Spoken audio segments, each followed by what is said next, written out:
It's that time again. Listener questions. This one comes from Andrew, who writes, I've been searching for a hygienist for over 5 months now with no luck.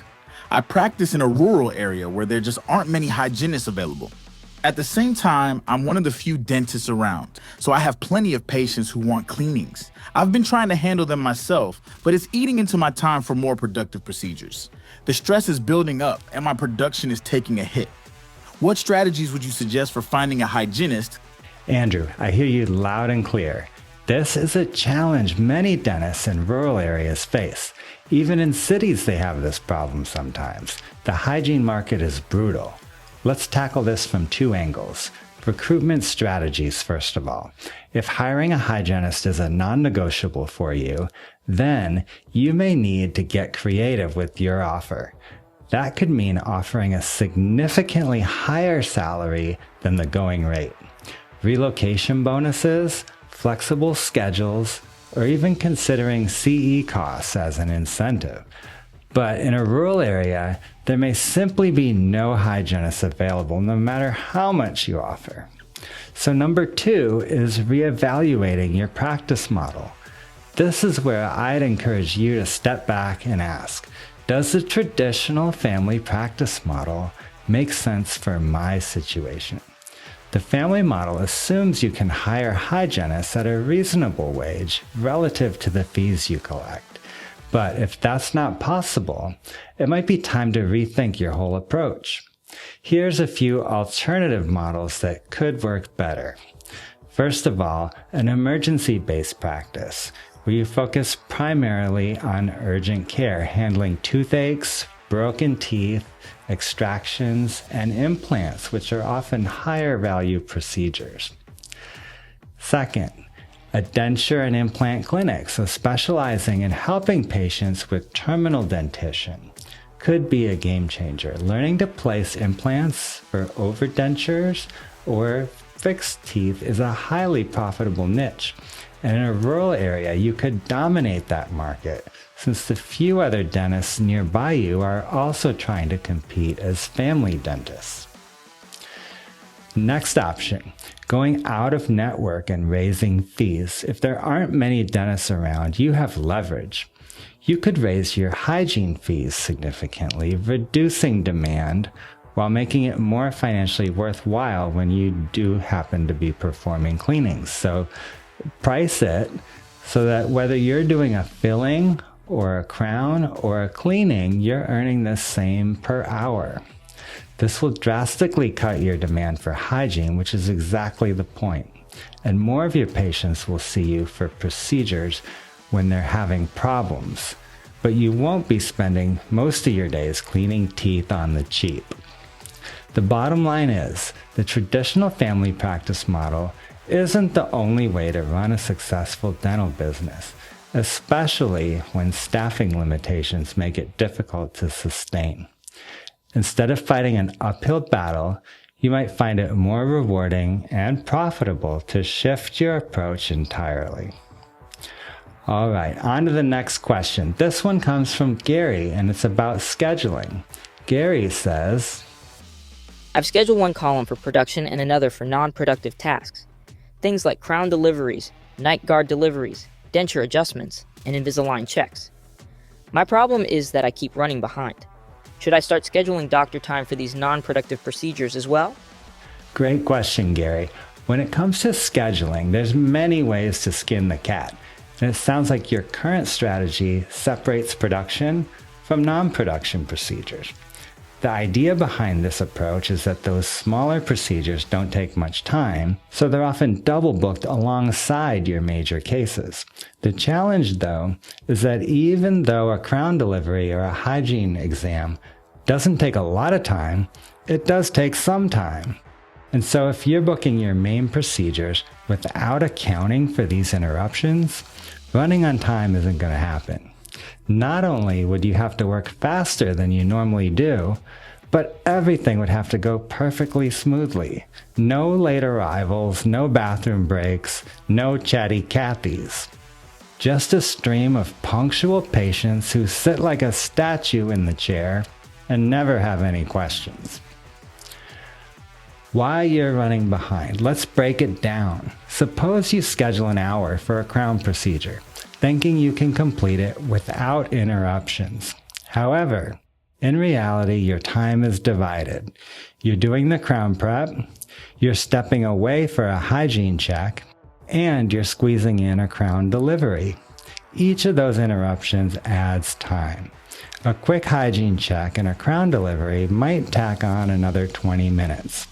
If you only scheduled 60 minutes for the crown, but actually need 80 once you tack on the hygiene exam and the crown delivery, now you're running behind. And that delay snowballs throughout the day. How to fix it? First of all, add buffer time. Instead of scheduling a procedure for its ideal time, build in an extra 20% to account for interruptions. So if a crown typically takes you 60 minutes in perfect conditions, block out 70 to 80 minutes instead. Track your real-world timing and adjust accordingly. Second, account for unpredictable delays. Patients run late. They take bathroom breaks, ask lots of questions, or have unexpected issues like excessive bleeding, the need for extra anesthesia, or a strong gag reflex. These slow you down. Your schedule needs some flexibility to handle these variables. Third, this is important, spread out non-production tasks. If a crown delivery takes 20 minutes, you don't want 3 of them back to back in the same hour, alongside another procedure. Instead, schedule them throughout the day, 1 per hour or every 90 minutes so they don't clog up your schedule. How to make this happen? Use a side column, and everything in that column gets scheduled for 90 minutes, regardless of the time it actually takes. This lets you spread them out, and it limits how many you can do in one day. Final thoughts. Your current system isn't necessarily wrong, it just needs some fine-tuning. Try lengthening your procedure blocks, spacing out your non-productive tasks, and tracking real-world timing more closely. From there, tweak and refine until you find a rhythm that keeps you on time without sacrificing productivity. Hope that helps, Gary. Let me know how it works out. All right, last question here. Question number 3, investing as a young associate. This one comes from Amy. Let's hear what she has to say. Can you help me think through the best way to invest my money? As an associate, most of my income goes toward personal expenses and student loans, but I do have a little left over. Should I put it towards saving for a house down payment or invest in my 401k? For reference, I'm a new graduate and 27 years old. Great question, Amy. The way a dentist should think about investing is quite different from the average worker. If you were in a typical 9-to-5 job, the standard advice might be to max out your 401k and pay off your student loans. But as a dentist, your biggest asset isn't your savings, it's your earning potential. That's the big difference between you and most other workers. The skills you come out of dental school with are only the tip of the iceberg when it comes to maximizing your earning potential. Invest in your human capital first. Dentistry has an incredibly wide income range. Some associates spend their entire careers doing the same procedures they learned in dental school: fillings, crowns, and hygiene exams, and their earning potential stays relatively fixed. Others invest in advanced training, develop niche skills, and position themselves as experts, which can dramatically increase their income. Take Andrew Turchin, a Practice on Fire member. He specialized in cosmetic and full mouth rehabs, and now has billionaires flying in for $100,000 or more cases. He doesn't do root canals, implants, or extractions, just high-end cosmetic and restorative work. Another example is my friend Mike Grossman, who focuses on orthodontics, transforming his general practice into a go-to destination for braces, which he mostly delegates to his assistants. Both of these dentists invested in skill building, not just financial assets. Why this matters more than paying off loans. Many new graduates feel pressure to aggressively pay down student loans. While that's not necessarily a bad thing, it often comes at the cost of delaying investments in skills that could exponentially increase their income. For example, if you invest $100,000 on CE over the next few years, it could make you millions more throughout your career. Compare that to paying down loans early. You might save on interest, but you won't increase your ability to earn. The return on investment isn't even close. Position yourself for practice ownership. Beyond clinical skills, owning a practice is one of the biggest financial game changers in dentistry. As an associate, your income is tied directly to how many procedures you do. As an owner, you not only produce with your own hands, but you can also scale your business, build equity, and create passive income. This is especially valuable later in your career when you may want to slow down. A well-run practice can generate income even if you cut back your hours, something an associate doesn't have the luxury of doing. So, learn the essentials of running a business, whether it's from Practice on Fire or others. The 5-year CE roadmap. If you take this route, your CE strategy should be intentional. Many dentists randomly take courses based on convenience or CE requirements, but a structured approach is far more effective. Here's a rough timeline for building high-value skills. Year 1, master extractions and start to learn about the business of dentistry. Year 2, get comfortable with endodontics. After this, you can treat most emergency patients who come to your office. Year 3, learn implants and clear aligners. Year 4 and 5, refine advanced procedures and expand into more specialized areas. By layering skills strategically, you increase your ability to serve patients and you dramatically raise your income potential. For a more detailed dive into this 5-year CE plan, listen to our previous episode that's called Clinical Mastery, the first ingredient to a thriving dental career. Lifestyle considerations. Of course, this all depends on your financial discipline.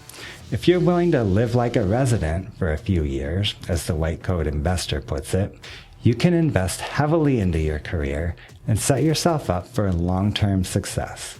The dentists who delay gratification, investing in CE, practice ownership, and skill development often end up miles ahead of those who focus solely on paying down loans or saving for a house early on. Final takeaway, if I were in your shoes, I'd prioritize investing in your skills and your career first.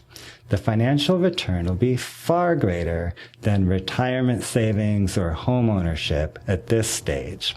Focus on growing your earning potential now, and those other financial goals will be much easier to achieve later. Hope that helps, Amy. I'm Graham Dursley. This is Practice on Fire. POF team out. This episode is brought to you by Practice on Fire, a platform dedicated to helping dentists like you conquer your most frustrating career challenges to unlock the path to a thriving practice. Here's the deal. We're all about sharing tons of actionable content for free. We want you to walk away with strategies that make a real difference in your career. But if you're ready to go deeper, to truly transform your practice and life, then our premium platform is your next step. What's inside? At Practice on Fire, we dive into the essential and often overlooked pillars of successful dental career, business systems, build efficiency that frees you up to focus on what matters, marketing, attract the right patients, the ones who need and value your care, case acceptance, master the art of helping patients say yes with confidence.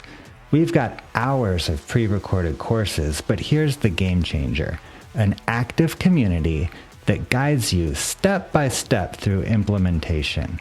No more spinning your wheels in frustration.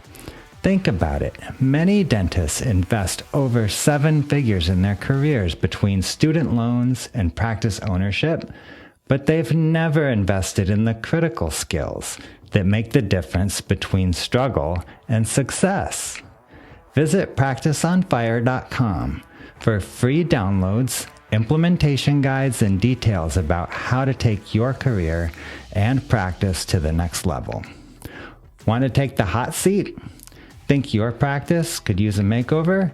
Apply to be a guest on our podcast. We'll give you an honest, no-holds-barred evaluation of your practice. Expect raw feedback, a breakdown of your numbers, and a tailored plan to tackle your bottlenecks.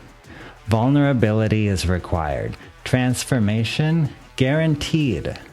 Apply using the link in the show notes. All right, team, your transformation starts here. Let's light this fire.